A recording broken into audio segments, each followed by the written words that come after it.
Olá pessoal, tudo bem? Vamos dar continuidade ao nosso curso Meu Brasil Brasileiro, onde nós fazemos uma análise, um estudo dentro da área de Ciências Sociais e Humanas Aplicadas, do itinerário de Ciências Humanas do novo ensino médio, ok? Hoje nós vamos trabalhar a quarta aula da construção da identidade nacional. Essa quarta aula, o título é Nossos heróis morreram ou não de overdose? Ou são eles a nossa overdose? Esse título da aula, ele é um título provocativo. Aqui na sala de aula a gente pode discutir, mas eu acho importante a gente comentar esse título. Lógico que trata-se da apropriação de uma expressão do genial Cazuza em uma de suas canções. Eu tenho para mim que nessa canção ele se mostra desiludido com os nossos ditos heróis. Aqui inicio a nossa discussão. Uma nação ou um povo não se constrói sem heróis. Os heróis são construções. Professor, mas então os heróis não são reais? São reais porque são construções. Mas eles não brotam do nada. Eles não são dádivas de uma natureza, de uma divindade. Os heróis são construídos para justificar algumas situações em um determinado momento histórico. Principalmente quando se tenta construir uma nação. Como é o caso do Brasil, uma nação que foi construída a partir de 1822, com o fato histórico chamado de independência do Brasil. Muito bem. Uma nação ou um povo não se constrói sem heróis. Nossos heróis nacionais podem ser entendidos dentro de uma dimensão simbólica e mitológica. Portanto, são construções que ao longo do tempo sedimentam e passam a dar sentido à nação. Todos os nossos heróis, eles dão sentido à nação brasileira. Traduzindo, nação é sinônimo de povo. Então, os heróis são construções mitológicas e simbólicas, obviamente. Mas nós vamos discutir o que mais está envolvido neste processo, Portanto, eles são construções, logicamente, que vão dar sentido à ideia de nação. Eles são elogiados, enaltecidos, sempre possuem seus nomes em logradouros públicos, como ruas, praças, avenidas, hospitais, rodovias, escolas e etc.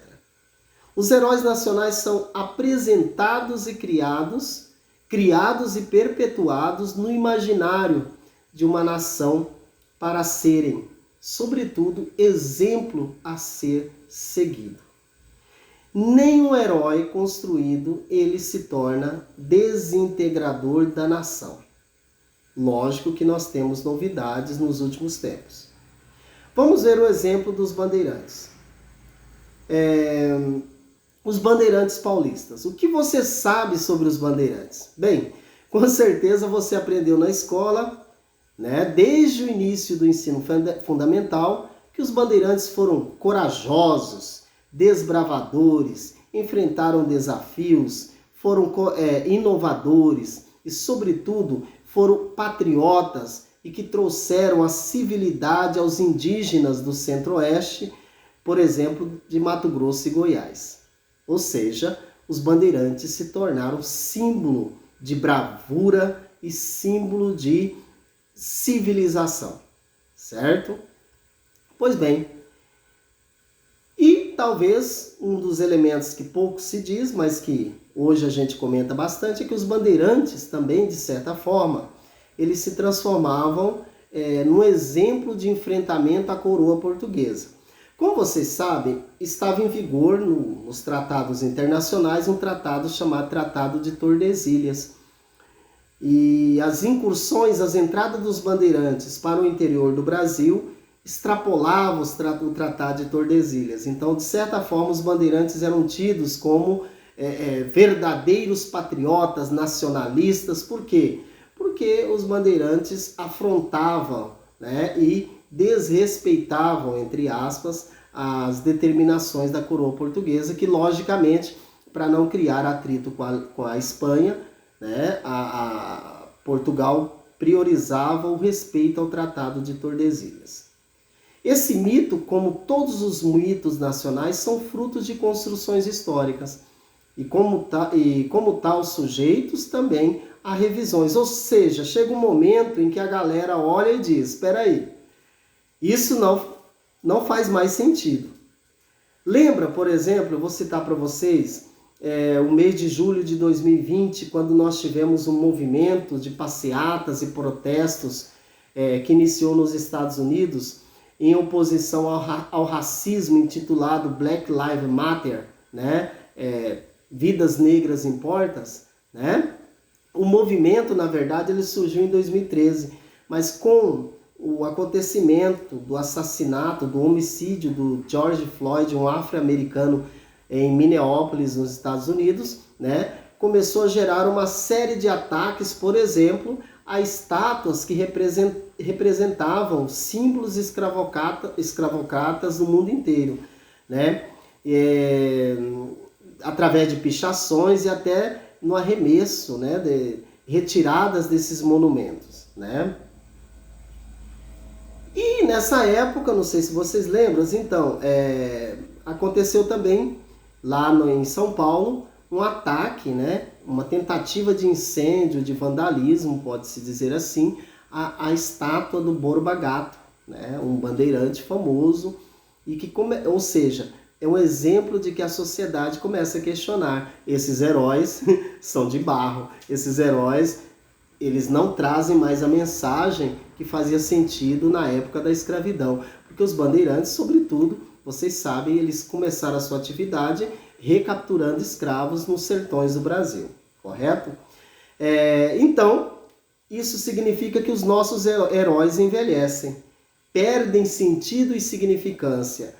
Isso, quando acontece, geralmente a nação estremece. Em muitos casos, esses acontecimentos podem ser início de uma revolução. Isso mesmo, parcela da população acorda e começa a criticar os heróis nacionais. Nesse período, no Brasil, por exemplo, que eu estou citando a partir de 2020, estátuas, né, como eu já comentei com vocês, do Borba Gato foram vandalizadas. E todos os movimentos, todos os monumentos que representavam o escravismo, o patriarcalismo, o machismo, também sofreram agressões neste período. Basta você consultar a mídia da época, né?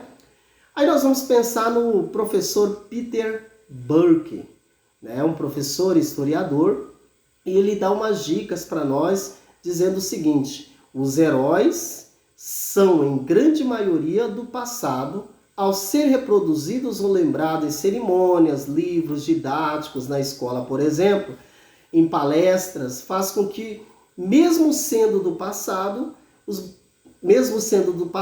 eles são contemporanizados como sendo exemplos a ser seguidos. Por exemplo, os bandeirantes foram, né, do século XVIII, mas se tornaram atuais. Ou seja, a gente trata esses heróis como sendo da nossa época, mesmo sendo do passado.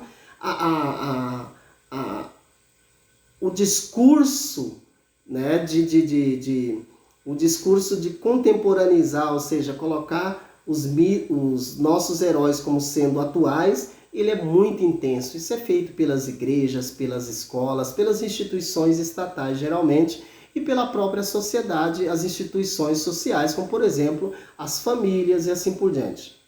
A gente trata esses heróis como sendo da nossa época, que, segundo o pesquisador, né, cria no espectador, que são as pessoas, um efeito de realidade e aceitação do que é representado. Então, a ideia de criar imagens reais e vivas do passado atende um projeto nacionalista específico de grupos que estão no poder num determinado momento histórico. Por isso, foi uma constante dentro da nossa construção política e identitária a criação dos mitos Tiradentes, Borba Gato, os bandeirantes de um modo geral, Princesa Isabel, Dom Pedro I e Dom Pedro II, né, Getúlio Vargas, são mitos construídos para justificar determinadas situações momentâneas. Portanto, a isso o professor Burke diz que é um processo chamado de heroificação, criação de heróis. Outro pesquisador importante que eu vou lembrar para vocês é justamente Raul Girardet. Ele vai ser interessante porque ele vai trazer as características dos heróis. Então ele vai dizer que existe o herói idoso, que é aquele que sempre teve altos cargos, conquistou fama nas lutas do passado, ele é experiente, moderado, ele não é tido como revolucionário, um porra louca qualquer, né? Em um determinado momento, esse herói idoso, atende o chamado do seu povo e geralmente essa figura, o idoso, o herói nacional idoso, abandona o projeto de velhice tranquila, casado, que poderia estar vivendo a sua vida, e retorna para o cenário político, econômico e social, geralmente cenário político, com a missão, né, de salvar a pátria, colocar a pátria nos trilhos novamente. Assim, a tarefa do herói idoso seria a de apaziguar, normalizar, proteger, restaurar a ordem e a paz social. Nós temos um herói que é um exemplo, né, na nossa história. Getúlio Vargas é tido como esse exemplo de herói idoso. E aí você pensa, será que não tem mais gente se candidatando a esse posto hoje no Brasil? Aí nós temos também a figura do herói jovem, aquele que mesmo com pouca experiência está disposto a se sacrificar pelo seu povo.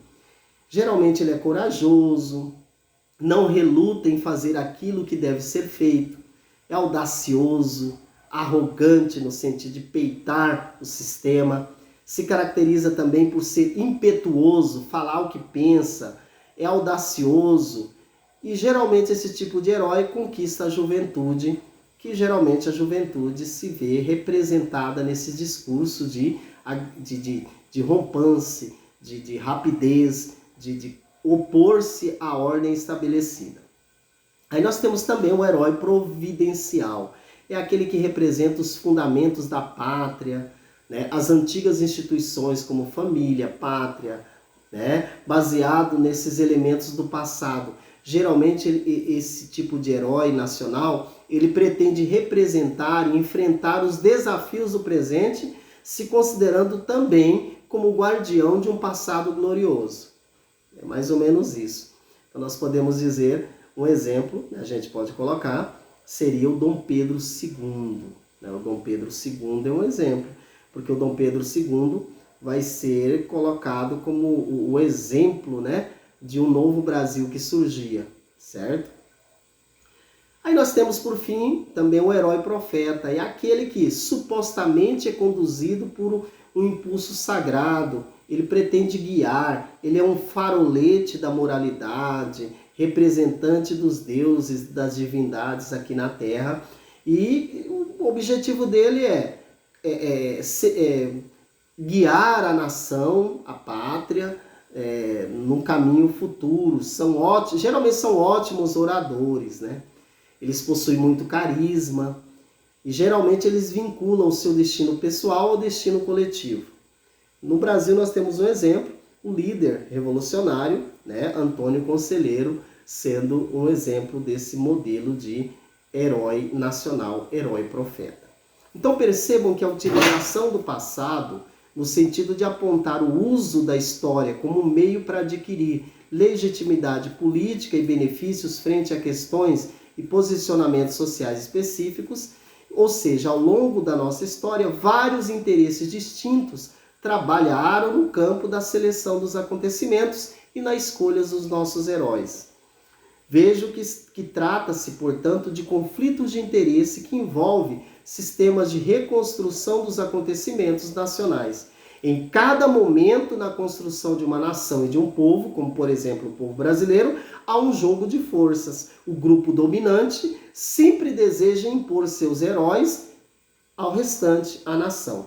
Por isso, você percebe por que nós temos dificuldades de identificar heróis nacionais negros, indígenas e pobres no Brasil. Percebeu? Você percebeu nas pesquisas que você fez e que eu pedi para vocês fazerem em aulas anteriores. Portanto, para construir o Brasil, a partir de 1822, com a independência, o Brasil tinha que ser branco, o Brasil tinha que ser masculino, o Brasil tinha que ser católico, só para citar alguns exemplos. É uma verdadeira quebra de braços em torno de símbolos e elementos identitários que constituem a nossa brasilidade. Ok? Abraços!